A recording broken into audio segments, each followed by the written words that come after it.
Welcome to the Joy Lab podcast, where we help you uncover and foster your most joyful self.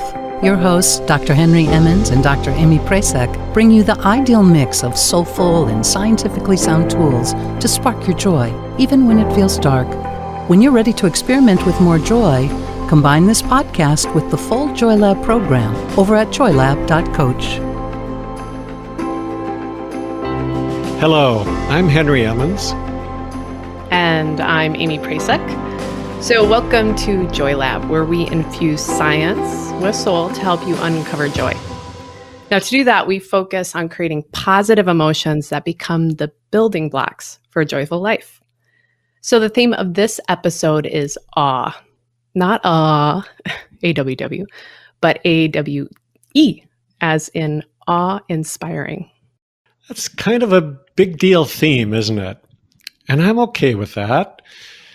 But for a lot of us, as we go through our everyday lives filled with tasks and routines, maybe searching for a little fun now and then, being struck with awe can seem a little bit like being struck by lightning. It's really rare, and it's completely outside of our control. You have to be in just the right place at just the right time. And even then, it pretty well has to hit us over the head in order for us to notice it. Right. And, I think there's value in those hit you over the head experiences. I'm venturing back in my mind to Lake Superior when I saw the Northern Lights. Just once, never again. Very rare for me. So, I also want to highlight sort of that mystery that is central to awe.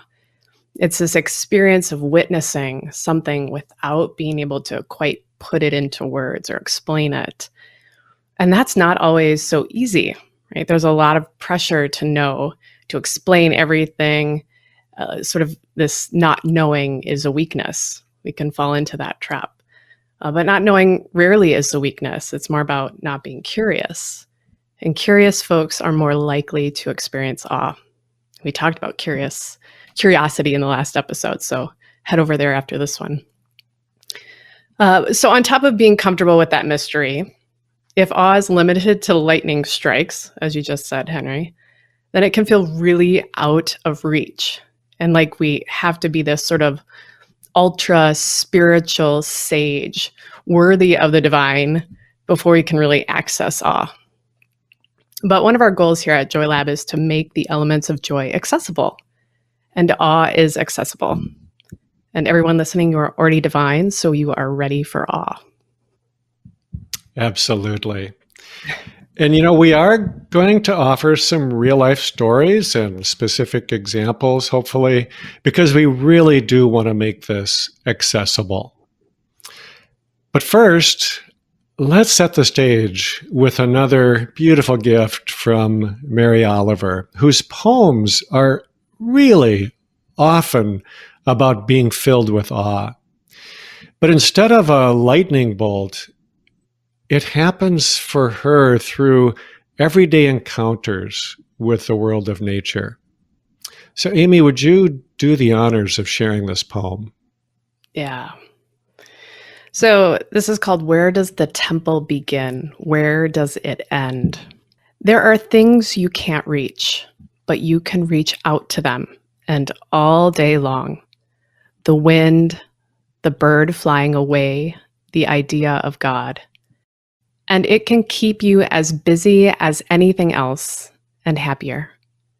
The snake slides away, the fish jumps like a little lily out of the water and back in. The goldfinches sing from the unreachable top of the tree. I look.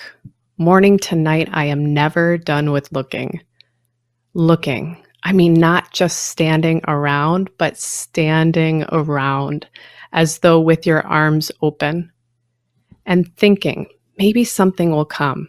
Some shining coil of wind, or a few leaves from any old tree. They are all in this too. And now I will tell you the truth. Everything in the world comes, at least closer and cordially, like the nibbling, tinsel-eyed fish, the unlooping snake, like goldfinches, little dolls of gold, fluttering around the corner of the sky, of God, the blue air. When I hear a poem like that, I can't help but wonder, how did she do it? Again and again. How did Mary Oliver see the world so differently from most of us? Because it really does seem like she had a kind of reverence for nature, as if she saw the sacred in it. And I wonder if that was actually her secret. It was in the way she saw things. It just really seems about perception, doesn't it? With so much of how we experience the world, it seems to have more to do with perception than with what actually happens. Yeah, CBT, cognitive behavioral therapy, really digs into that. There's a piece of it we like here. We integrate CBT here at Joy Lab as well. CBT teaches us how mistakes in our thinking can change mood, which then changes the quality of our experience. And I find it super helpful when we're exploring something like awe to then understand what gets in the way. And mindfulness and CBT will give the same answer for that. The problem lies in our mind. So I want to dig into that. What are the mistakes in our thinking that block us from letting in the good? You answer that, Henry. That's for you. So, this is for me. Well, I think there are two things that stand in the way of seeing the world like Mary Oliver. And unfortunately, as CBT has taught us, they can be big contributors to depression. So one of them is called overgeneralization. And that is when the mind plays this little trick on us. For example, when it stores a bad memory or some negative association from the past, but then it keeps pulling it out and connecting it to something that's happening now. That's a little bit like that metaphor of the meadow that we discussed in episode 3 when we talked about neuroplasticity. So if you create a path by walking over the same ground again and again, then when someone else comes to the meadow, they see it and they're likely to take the same path. So similarly, when we have the same thought again and again, the same negative thought or expectation, then when something that's actually unrelated comes along, it's likely to go down that same pathway. Now, this happens automatically. I imagine that the brain does this for the sake of efficiency, but it can still hurt us. And to undo this, we have to develop the ability to observe ourselves and to see that we're overgeneralizing. That way, we have a chance to stop ourselves and say, hey, wait a minute, this is not the same situation as before. This person in front of me is not necessarily thinking the same things about me that so-and-so did in the past. I do not have to expect the same outcome. Now, the second error of thinking is called filtering, and it's just like what it sounds. Imagine you're cooking and you use a colander to wash your rice. The water comes through, but the rice doesn't. It is filtered. How often has something like this happened to you? The criticisms or attacks get through, but the praise or support doesn't. That is filtering. Now, it's really hard to be filled with awe, not because it isn't there, but because it doesn't get through the filters. Somehow we have convinced ourselves that the negative stuff is important to let in, but the positive stuff isn't. In Joy Lab, we believe that it is helpful to know about mental errors like these. But at the same time, we don't have to wait until we root them out somehow in order to feel joy. So, Aimee, I know that there's a lot of research out there on this topic from the positive psychology folks. Talk a little bit about what that tells us about ways that we can bypass these errors of thinking. Yeah, there's a lot of cool research. I'd love to geek out on a recent study, actually, that I think illustrates how accessible awe really is when we invite it in and when we practice it, like any other skill, like any of our other elements of joy that we work on here at Joy Lab. So this particular study had a participant group of 50 older folks, but studies with younger folks will say the same thing. So I'll describe the study here quickly. Half of the participants went for weekly 15-minute walks outdoors alone for 8 weeks. That was a control group. And this other half, the experimental, let's call them the awe group, took the same walks, but were encouraged to visit a new place each time and were instructed to note things that inspired a sense of awe for them during their walk. And all participants took selfies, which I love, during their walks, and then they answered daily surveys sort of about their day-to-day emotions. Now, here's what the researchers found.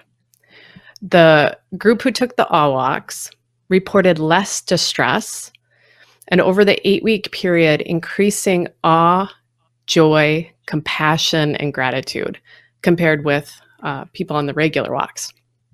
So it sort of demonstrates this time and practice effect.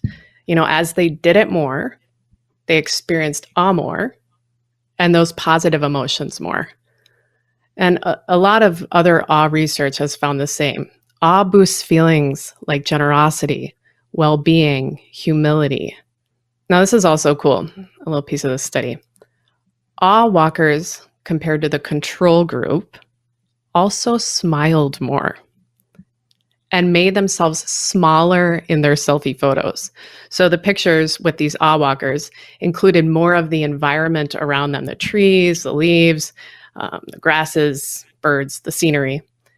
And the researchers interpreted this as evidence of the awe walkers having a shifted focus on what's called the small self during their walks. And the small self phenomenon is something across a lot of the awe research, not just this study. So the small self, it maybe doesn't sound great, right?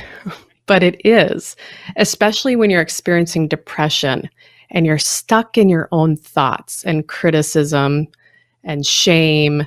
And many of us know the et cetera, downward spiral there. But this small self sort of positions us back into reality. And this idea that we're a small part of something bigger.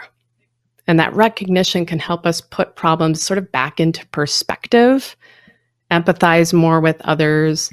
It can shift us from this sort of self-obsession, self-importance, and back into this big world where, here's the sort of ironic part, where the small self feels more connected, where we feel more connected. We feel more supported by community, more supportive of community, more in touch with a purpose. So I love this study. It's like so simple. Go out and walk and look for awe, like for 15 minutes once a week, and you'll find it, right? As they say, sort of that which you are seeking is also seeking you. Awe is waiting right there on your walk, and you'll feel better when you do it. Now, so the study and what we've discussed so far revolves mostly around letting experiences get through that filter, Henry, that you kind of described, how to let in the good so that we can have more feelings of awe. But Henry, as you and I have also talked about, there's that awe that comes from within us. And you shared with me an experience a while back with someone struggling with anxiety that I think illustrates this awe within. So I'm hoping you can share that with us? Sure, I'd love to. So this encounter occurred a few years ago, and I was seeing a woman in her early 40s, I believe. I was seeing her for the first time, and she was actually coming to participate in a resilience training program that I was running at the time. So when I meet someone like that for the first time, one of my goals is to give them the opportunity to really share their story a little more deeply, perhaps, than they've had a chance to do before. So we take a good long time. And, sometimes I need to prompt them with questions and kind of dig deeper, or maybe I'm looking for a certain thing. But in this case, I didn't need to say much at all, because this woman was really ready to tell her story and share it. So I essentially sat and took it in and listened, and I let myself be moved by it. Something I often do, but I think for some reason it happened more than usual this time.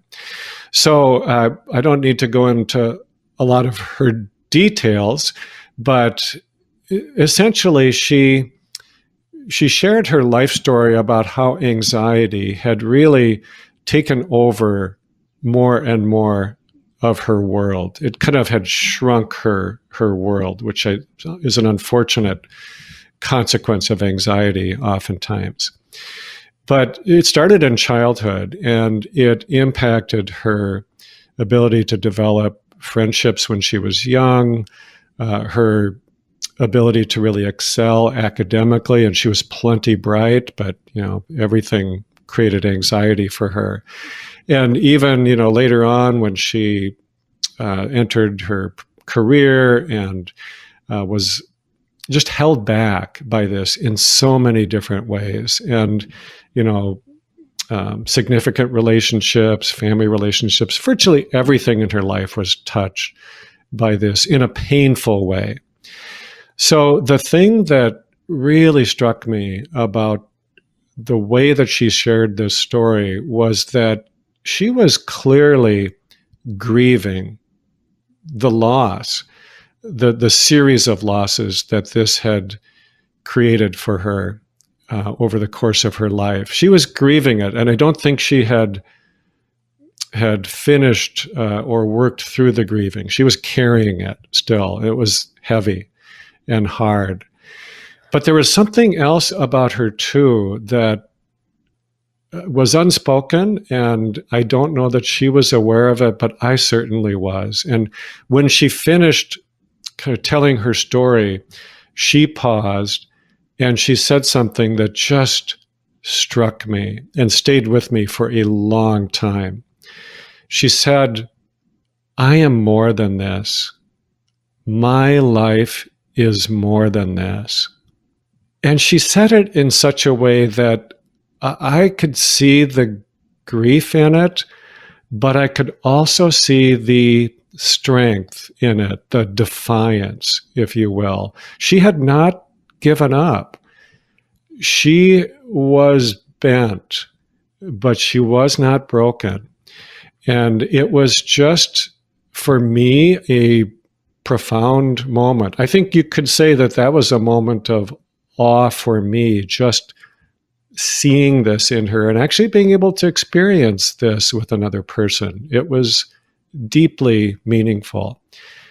So I left that session feeling very filled, very moved by it, and it actually stayed with me for quite a while, which doesn't always happen anymore after 30 some years, but it did for some reason.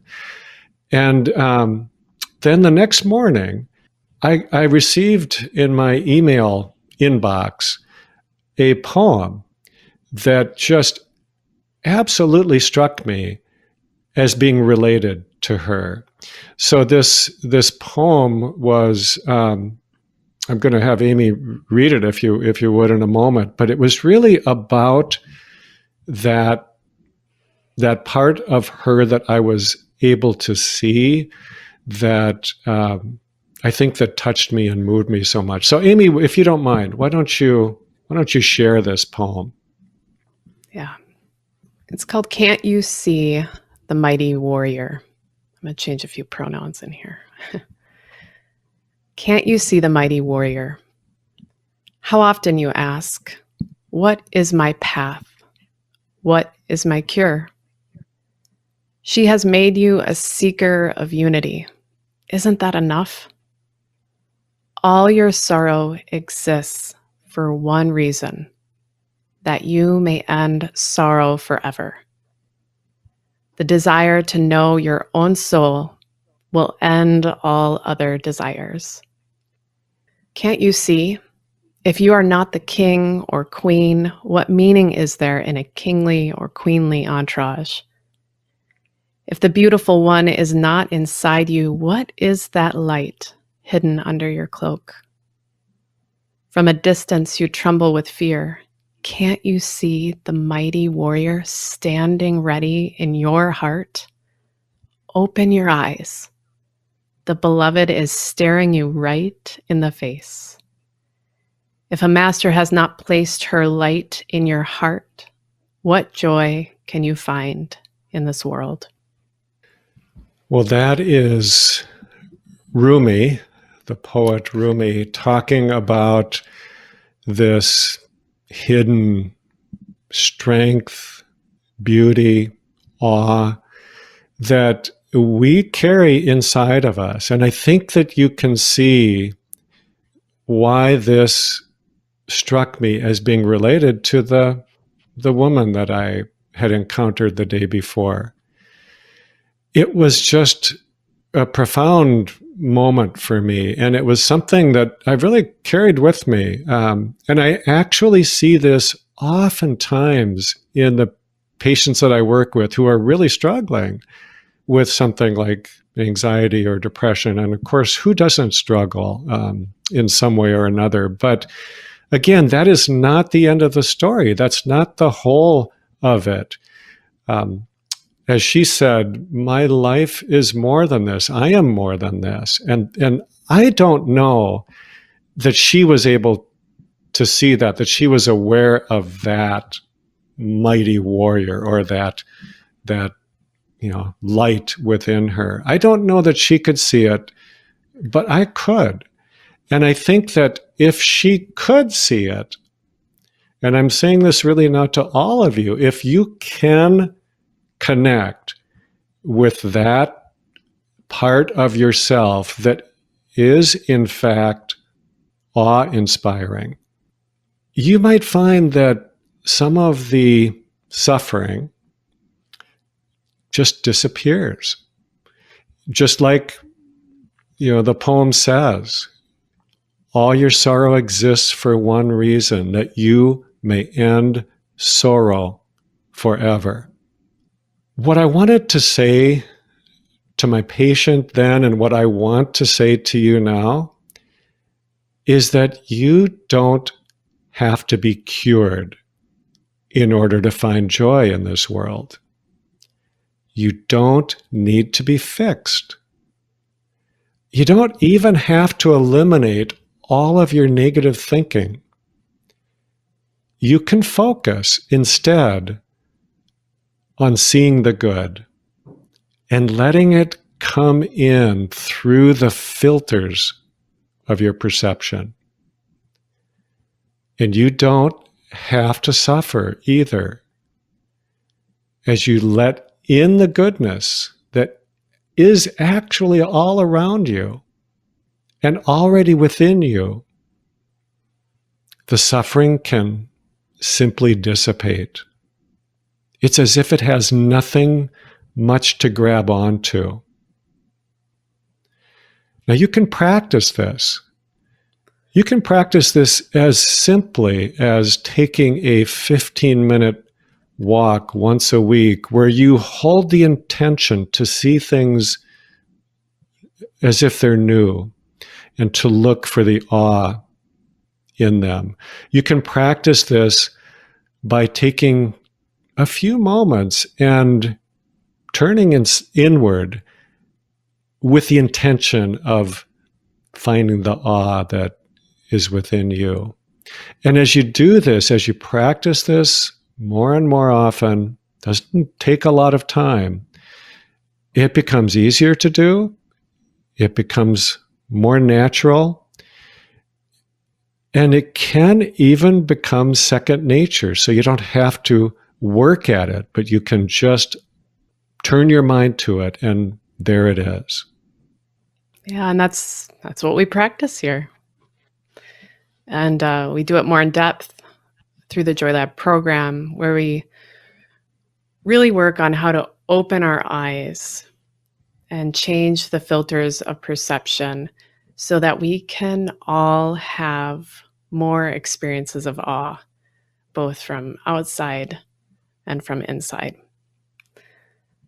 So I want to thank you so much, everyone, for joining us for the Joy Lab podcast. And so do I. And until next time, we encourage you to try to see the world like Mary Oliver did, and notice God in the blue air. Or see the world like Rumi did, and see that light hidden under your cloak, that mighty warrior standing ready in your heart.